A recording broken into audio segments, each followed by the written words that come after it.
নমস্কার, আপনাদের সকলকে স্বাগত। আপনারা হয়তো ভাবছেন আমি এতগুলো লাল লাল কাঁচা লঙ্কা নিয়ে বসলাম কেন। আসলে আমি আজকে আপনাদেরকে রেড চিলি সস করে দেখাবো, একদম সহজ পদ্ধতিতে দেখাবো। আপনিও পারবেন করতে। আর এত পয়সা দিয়ে বাজারে কিনতে যাবেন কেন ওই ভেজাল রেড চিলি সস? বাড়িতে বানিয়ে খেয়ে নিন। আসুন তাহলে দেখে নিন কিভাবে আমি করছি রেসিপিটা। এখানে আমি কিছু পাকা কাঁচা লঙ্কা নিয়ে নিয়েছি। এই কাঁচা লঙ্কাগুলো আমি ভালো করে ধুয়ে শুকিয়ে নিয়েছি, মানে তোয়ালে দিয়ে মুছে নিয়েছি আর কি। এবার এর মধ্যে যে বোটাগুলি আছে সেই বোটাগুলি সব ছাড়িয়ে নিতে হবে রেড চিলি সস করতে হলে। সব কটা বোটা আমি ছাড়িয়ে নিচ্ছি। এবার এখানে ধরুন এই 19-20টা মতন লঙ্কা আছে। আপনার যদি বেশি প্রয়োজন হয় তো বেশি করে নেবেন পরিমাণে, আমার এইটুকুনিতে হয়ে যাবে। এবার মিক্সিং জারে সবগুলো দিয়ে দিচ্ছি লঙ্কা দিয়ে, তার সাথে আমি একটু ভিনিগার দিয়ে দেব। যেহেতু জল দিতে হয়, জল তো আমি দেবো না, ভিনিগার দেব। ভিনিগার দিয়ে আমি এটা একটুখানি দিয়ে দেবো, ভিনিগার দিয়ে পেস্টটা তৈরি করে নিয়ে আসছি। এবার একটা বোলে নিয়ে নিলাম আর একটা স্ট্রেনার নিয়ে নিলাম, ছাঁকনি। এবার এর মধ্যে আমি যে পেস্টটা তৈরি করেছি সেই পেস্টটা ছেঁকে নেব এর জন্য, যাতে লঙ্কার দানা দানাগুলো যেগুলো থাকবে সেগুলো সব ছাঁকনিতে এসে যায়। আমি শুধু রসটা ভিনিগারের সাথে মিশে যেটা পেস্টটা বেরিয়েছে সেটা আমি শুধু কাতটা নেব না। এই কাতটা আমি ছেঁকে ফেলে দেব না, এই কাতটা আমি রেখে দেব ছোট্ট একটা কন্টেনারে ফ্রিজের মধ্যে, যাতে আমি অন্যান্য রান্নার মধ্যে ব্যবহার করে নিতে পারি। এইভাবে আমি ছেঁকে পুরোটা রস নিয়ে নেব। এই মুহূর্তে আপনারা কে কোথা থেকে, কোন শহর থেকে, কোন দেশ থেকে আমার এই রেসিপিটা দেখছেন প্লিজ একটু কমেন্ট বক্সে কমেন্ট করবেন, আমার তাহলে ভীষণ ভালো লাগবে। আর নতুন কোনো বন্ধু প্রথমবার আমার চ্যানেলটাকে দেখে থাকলে আপনাকে একটা বিগ হাগ জানাচ্ছি, চ্যানেলটাকে সাবস্ক্রাইব করে নেওয়ার জন্য অনুরোধ রইল।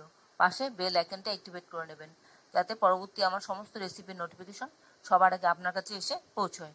আর আপনি যদি ফেসবুক থেকে দেখে থাকেন তাহলে ফলো অপশনটা ক্লিক করবেন আর একটা লাইক দেবেন, তাহলে আপনি আমার সাথে জুড়ে যাবেন। আপনি আমার সাথে জুড়ে গেলে আমার সমস্ত রেসিপির নোটিফিকেশন সবার আগে আপনার কাছে এসে পৌঁছবে। এবার একটা সেদ্ধ করা আলু নিলাম, আলুর খোসাটা ছাড়িয়ে এবার মিক্সিং জারের মধ্যে টুকরো টুকরো করে নিয়ে নিচ্ছি। এটা একটা ফাইন পেস্ট আমি তৈরি করব। এর মধ্যে আমি 1/2 কাপ মতন ভিনিগার দেব, দিয়ে পেস্টটা তৈরি করে নিয়ে আসছি। আপনারা যারা যারা এখনো পর্যন্ত আমার চ্যানেলটাকে সাবস্ক্রাইব করেননি ঝটপট সাবস্ক্রাইব করে নিন, আপনাদেরকে আমাদের মাঝে পেলে আমাদের ভীষণ ভালো লাগবে। আর দিলাম 4 কোয়া রসুন আর একটা পেঁয়াজ, এর মধ্যে দিয়ে একটা ফাইন পেস্ট একসাথে করে নিয়ে আসছি। এবার সবটা একসাথে পেস্টটা তৈরি করে নিয়ে আসলাম। এবার স্ট্রেনার দিয়ে আবার ছেঁকে নিচ্ছি, যাতে এর মধ্যে কোনো পেঁয়াজের দানা বা রসুনের দানা আটকে না থাকে। ভালো করে ছেঁকে পুরোটা নিয়ে নিচ্ছি। আপনারা, আশা করি আপনাদের আমার এই রেসিপিটা ভালো লাগছে, আর একদম সহজ পদ্ধতিতে আমি আপনাদেরকে দেখাচ্ছি, আপনারা এইভাবে করবেন। আর যদি প্রিজারভেটিভ দিতে চান তাহলে অন্যরকমভাবে আমি আপনাদেরকে বলবো। আর যদি আমি তো প্রিজারভেটিভ ছাড়া আমি আপনাদেরকে দেখাচ্ছি, কারণ প্রিজারভেটিভ খাওয়া ঠিক না, শরীরের পক্ষে ক্ষতিকারক। সেই জন্য প্রিজারভেটিভ ছাড়া আমি আপনাদেরকে করে দেখাচ্ছি। এইভাবে করে আপনারা মাস 4-5 রাখতে পারবেন ফ্রিজে, বাইরে রাখবেন না। হ্যাঁ, আর অল্প অল্প করে করবেন আর অল্প অল্প করে ব্যবহার করবেন, কারণ এটা তো 12 মাসে পাওয়া যায় লঙ্কা, পাকা লঙ্কা, কোনো অসুবিধা হয় না। যখনই ফুরিয়ে যাবে তখনই আবার একটুখানি করে নেবেন। আর করাটা বেশি কষ্ট না, ঝটপট হয়েও যায়। আর অল্প অল্প করে করলে তো আরো তাড়াতাড়ি হয়ে যাবে, সহজেই হয়ে যাবে। এইভাবে করে নেবেন, দেখুন কি সুন্দর হয়েছে। এবার কড়াটা বসিয়ে দিলাম উনুনে, বসিয়ে দিয়ে পুরো মিশ্রণটা ঢেলে দিয়েছি।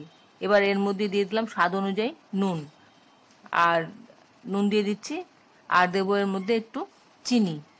দেখবেন চিনিটা দিলে বেশ ভালো লাগবে খেতে, মিষ্টি মিষ্টি ঝাল ঝাল মতন লাগবে। আর আপনি এখানে, আমি তো পর্যাপ্ত পরিমাণে ভিনিগার দিয়েছি, আর আপনি চাইলে এর মধ্যে লেবুর রসও মেশাতে পারেন, কিন্তু আর প্রয়োজন হবে বলে আমার মনে হয় না, না দিলেও চলবে লেবুর রস, আমি তো দেবো না। এবার দিয়ে খানিকক্ষণ ফুটাবো, খুব বেশি ফোটাবো না কিন্তু, ফুটিয়ে এমনিতে জিনিসটা ঘন হয়ে আছে, আর বেশিক্ষণ ফোটালে আরও বেশি ঘন হবে। কিছুক্ষণ ফুটবে, এই ধরুন 3-4 মিনিট ফুটলেই যথেষ্ট। ফুটিয়ে তারপর আমি নামিয়ে নেব। কারণ আমি এর মধ্যে জল দিইনি, এটার মধ্যে আছে শুধু ভিনিগার। ভিনিগার প্রিজারভেটিভ নষ্ট হবে না, একটু সময় ফোটালেই যথেষ্ট। আর এটা তো ঘনই আছে মিশ্রণটা, তাতেও কোনো অসুবিধা হবে না। খানিকক্ষণ ফুটিয়ে আমি নামিয়ে নেব। এতক্ষণ ধৈর্য ধরে আপনারা আমার এই রেসিপিটা দেখার জন্য আপনাদেরকে অসংখ্য অসংখ্য ধন্যবাদ। আপনারা সকলে ভালো থাকবেন, সুস্থ থাকবেন, ঈশ্বরের কাছে এই কামনা করি। আর এই ধরনের নতুন নতুন রেসিপি দেখতে আমার চ্যানেলটাকে সাবস্ক্রাইব করে নেবেন, পাশে বেল আইকনটা অ্যাক্টিভেট করে নেবেন, যাতে পরবর্তী আমার সমস্ত রেসিপির নোটিফিকেশন সবার আগে আপনার কাছে এসে পৌঁছয়। আর আপনার যদি কোনো প্রশ্ন থাকে আমার এই রেসিপি সম্পর্কে, কমেন্টসে আমাকে জানাবেন, আমি আপনার প্রশ্নের উত্তর জানিয়ে দেব। আর আমার এই রেসিপিটা কেমন লাগলো আপনাদের মতামতটা অবশ্যই কমেন্টসে জানিয়ে দেবেন। আমি আপনাদের কমেন্টসে অপেক্ষা করছি।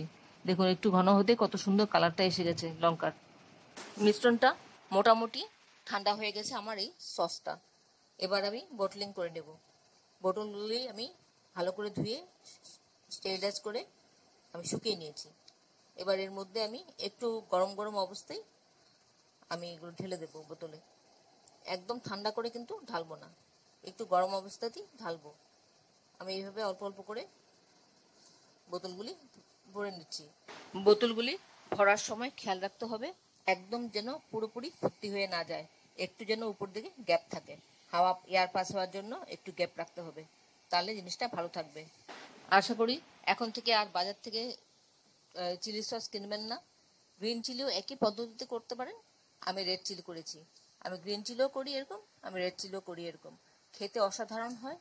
আমি তো আমার এই সসটা খেয়ে সবাই তো খুবই খুশি হয়। আশা করি আপনাদেরও ভালো লাগবে এইভাবে করলে। তাহলে ভিডিওটা আজকে এখানে শেষ করছি। আবার দেখা হবে আপনাদের সঙ্গে অন্য কোনো এক রেসিপিতে। ভালো থাকবেন সবাই। নমস্কার।